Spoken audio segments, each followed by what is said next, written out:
విద్యార్థులే దేశానికి దిక్సూచిగా నిలుస్తారని విశాఖ జిల్లా గ్రంథాలయ సంస్థ మాజీ చైర్మన్ తోట నగేష్ అన్నారు. స్థానిక వివేక వినంద విద్యాసంస్థల ప్రాంగణంలో ఫ్రెషర్స్ డే వేడుకలు ఘనంగా జరిగాయి. విద్యాసంస్థల చైర్మన్ గరగా సుబ్బారావు అధ్యక్షతన జరిగిన కార్యక్రమానికి ముఖ్య అతిథిగా విచ్చేసిన తోట నగేష్ మాట్లాడుతూ విద్యార్థుల అంకిత భావంతో విద్యనభ్యసించి ఉన్నత స్థానాల్లో నిలబడాలని ఆకాంక్షించారు.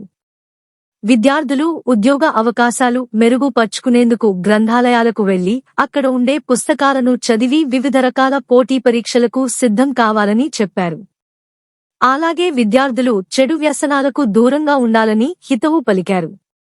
తల్లిదండ్రుల మీపై ఎంతో బాధ్యతతో చదివిస్తున్నారని ఆ బాధ్యతలను గుర్తుంచుకుని మంచి ప్రవర్తన కలిగి తల్లిదండ్రులకు ఉపాధ్యాయులకు మంచి పేరు ప్రఖ్యాతలు తీసుకురావాలని అభిలషించారు.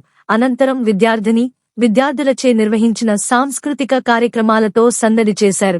కార్యక్రమంలో ఛాంబర్ మాజీ అధ్యక్షులు కలిదిండి సత్యనారాయణరాజు, లయన్స్ క్లబ్ సభ్యులు జూరెడ్డి చిరంజీవి, జి. సత్యనారాయణ, మున్సిపల్ మాజీ చైర్పర్సన్ కుసుమంచి శోభారాణి, కుసుమంచి సత్యనారాయణ, విద్యాసంస్థలు కరస్పాండెంట్ ఏడుకొండలు, అధ్యాపక సిబ్బంది పాల్గొన్నారు. ప్రపంచం అంతా కూడా మన గుప్పిట్లోకి వచ్చిందని నేను ఒకసారి ఆలోచించుకోండి. దాన్నే మీరు పనిగా చేసుకుంటే దానివల్ల మంచి మీరు రెండు ఉంటాయి. ఏంటి, మీ తల్లిదండ్రులు మీ ఫోన్ కలవకపోతే 2 రోజులు భోజనం చేయడం మానేస్తారు. అవునా కాదా ఆలోచించుకోండి. కాబట్టి ఆ ఫోన్ని మీరు సద్వినియోగం చేసుకోవాలి. మీకు ఏమైనా డౌట్స్ వస్తే ఆ డౌట్స్ తీసుకోవడానికి ఆ ఫోన్ మీరు వాడుకోవాలి. ఈవేళ ఈ ఫోన్ వల్ల ఎంతో మంది పిల్లలు భవిష్యత్తు నాశనం చేస్తున్నారు. ముఖ్యంగా మత్తుపానీయాలకి, డ్రగ్స్కి అడిక్ట్ అవ్వకుండా చూసుకోండి. ముఖ్యంగా తుని పాయకరేపేటలో మాదక ద్రవ్యాలు అతి దారుణంగా సప్లై అవుతుంది. ముఖ్యంగా యువత అంతా కూడా దీన్ని దృష్టిలో పెట్టుకొని మీ భవిష్యత్తు కెరీర్ని కూడా పాలు చేసుకోకుండా ఉండవచ్చు. నిన్ననే మీ తుని రూరల్ పోలీస్ స్టేషన్లో మాదక ద్రవ్యాలతో యువకులందరూ కూడా పట్టుబడ్డారు. నిన్న రాత్రి ఇప్పుడు అంటే ఈ అడ్డాగా ఉంది. ఏంటంటే ఈ తుని పాయకరేపేట అడ్డా. దీని మీదే లేడీ లెజెండ్ హోం శాఖ మధ్యలో మొదలుపూడి గారు ఉక్కుపాలు వేసి కొట్టేస్తానని చెప్పడం జరిగిందని మీ అందరికీ ఒక నారీమని చెప్పినని ముఖ్యంగా మహిళలందరికీ కూడా భాషలో ఉన్న దేశం ప్రపంచంలో ఉన్నట్టే అది ఒక్క భారతదేశం అని మీ అందరికీ కూడా సందర్భంలో తెలియజేస్తున్నాను. కాబట్టి ఇటువంటి దేశంలో మేము పుట్టేవాళ్ళు మీరు గర్వంగా ఫీల్ అవ్వాలి. మీరందరూ కూడా వేల ఉద్యోగాలకి అయితే ఏంటి ప్రభుత్వ ఉద్యోగాలు కావాలంటే కొన్ని నిబంధనలు ఉంటాయి. దానికి కోటికి 170 ప్రైవేట్ ఉద్యోగాలు ఐటీ కంపెనీలు మన ఆంధ్రప్రదేశ్లో ఎన్నో ఉండడం జరిగింది. ఏంటో ఉమ్మడి ఆంధ్రప్రదేశ్లో పక్కనున్న హైదరాబాద్లో ఐటీ రంగాన్ని ఏంటి ఆంధ్రప్రదేశ్ భారతదేశంలోనే ఐటీ రంగం అభివృద్ధి చెందిన ప్రాంతం ఏదైనా అంటే అది ఒక హైదరాబాద్ అని మనందరం కూడా గర్వంగా చెప్పుకోవాలి. గత కొన్ని సంవత్సరాల క్రితం సుబ్బారావు గారు ఈ కాలేజీ పెట్టాలని ఎంతో శ్రమించారు. ఆ సంకల్పంగానే ఈరోజు మనం చూస్తుంటే మనందరికీ కూడా చాలా ఆనందంగా ఉంది. ఆ రోజు వివేక కాలేజీ ఇంటర్మీడియట్ అలాగే డిగ్రీ కాలేజీ కూడా పెట్టడం జరిగింది.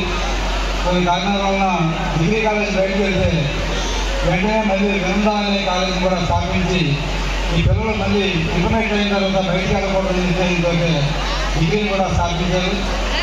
ఆయన పట్టుదలకి నిదర్శనం ఈ కాలేజీ అభివృద్ధి మిమ్మల్ని అందరం చూస్తూ ఉంటే చాలా ఆనందంగా ఉంది. అలాగే మరి తోట నాగేష్ గారు ఆయన మీతో మాట్లాడారు కానీ ఆయన మహాశక్తి. ఎందుకంటే ఆయన ఏదైనా అనుకున్నారంటే అనుకున్నట్టు సాధించే వ్యక్తి. వారు జిల్లా గ్రంథాలయ చైర్మన్ అయిన తర్వాత రాష్ట్రంలోనే ఉన్నతమైన స్థాయికి ఆ జిల్లాను తీసుకెళ్లారని వారు మాట్లాడాము. అదే కాదు, తుని పాయకరేపేట పట్టణాలకు ఇవాళ వాటర్ వేస్ బాగున్నాయంటే కారణం కూడా వారే. మన తాండవ నది మీద 2 రిజర్వాయర్లు స్థాపించి నిర్మించి మనకి వాటర్ వేస్ కూడా ప్రాబ్లం లేకుండా చేశారు. అంతకుముందు మనం జరిగింది.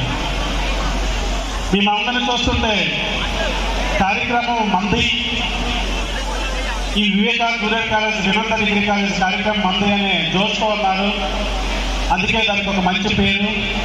అలాగే సీజనల్ కూడా సుబ్బారావు గారు ఇంకా చిరునవ్వు కూడా తోస్తుంటే గెంతులేయాలని ఉంది, కానీ మేము గెంతులేయం. సార్ చెప్తున్నారు ఇప్పుడే 10 సంవత్సరాలకి మంచి స్ట్రెంత్ ట్రై చేయండి, అభినందించిన విషయమే కదా.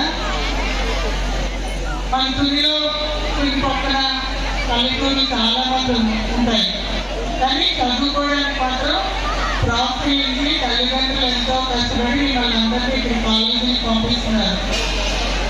మీ ముందుకు వస్తే బస్సులు వస్తే అన్ని సదుపాయాలే ఉంటున్నాయా? టీచర్స్ అందరూ బాగా చెప్తున్నారు, మంచి ఫ్రెండ్స్, వెరీ గుడ్. ప్రభుత్వం ముందుకు సాగుతూ మా పిల్లలిద్దరినీ కూడా మంచి విద్యారంగంలో ముందుకు తీసుకెళ్తున్నాను. మా బాబాయ్ ఇప్పుడు స్విట్జర్లాండ్లో పిహెచ్డీ చేస్తుంది, బాబు కలకత్తాలో ఐఎంఐ కాలేజీలో చదువుతున్నాడు. మరి కలకత్తా కూడా ఇప్పుడు కూడా విద్యార్థులను ఎప్పుడు కూడా చాలా ముందుకు తీసుకెళ్ళాలా, ఏ కాలేజీ విద్యార్థులు కూడా మనకి తిరిగి మంచి పేరు తేవాలని మన సుబ్బారావు ఎప్పుడు కూడా చెప్పుకుంటాను.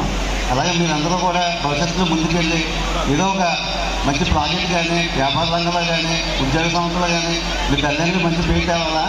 అలా చేస్తే మన కుటుంబానికి, మన పిల్లలకి, మనందరికీ కూడా భవిష్యత్తులో మరి మంచి పేరు వస్తుంది. అందులో మరి నేను ఆ రకంగా మరి నేను అనుకుంటూ మరి నాకు నలుగురు పెద్దలు కూడా నాకు